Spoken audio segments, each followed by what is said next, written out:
खाद्य सुरक्षा क्या है?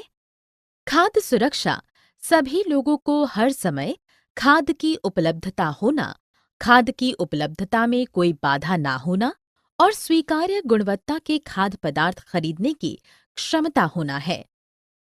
उपलब्धता का अर्थ देश में उत्पादित खाद्य, अन्य देशों से आयातित खाद्य और सरकार के अन्न भंडारों में संचित पिछले वर्ष का स्टॉक होता है।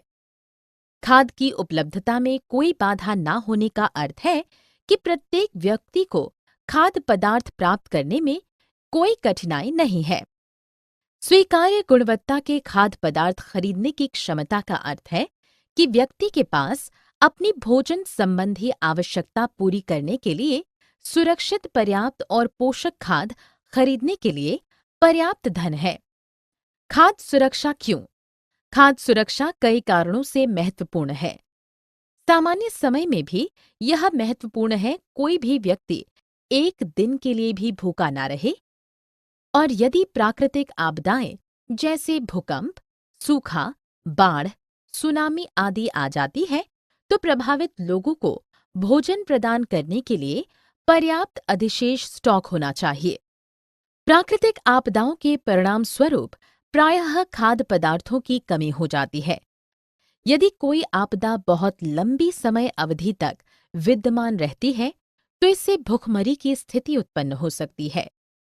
व्यापक भुखमरी अकाल का रूप ले लेती है। अकाल एक ऐसी स्थिति है जिसमें भुखमरी के कारण मृत्यु होती है और विवश होकर दूषित जल, सड़ा हुआ खाद्य ग्रहण करने के कारण और भूखे और कमजोर शरीर में प्रतिरोधक क्षमता की कमी होने के कारण महामारी फैलती है।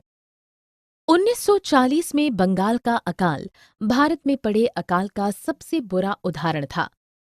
भारत में इस परिमाण की स्थिति दोबारा नहीं आई, लेकिन फिर भी यह दुख का विषय है कि उड़ीसा में कालाहांडी और काशीपुर जैसे स्थानों और राजस्थान में 12 जैसे जिलों से यदाकदा भुखमरी के कारण होने वाली मौत की घटनाएं समाचारों में आती रहती हैं।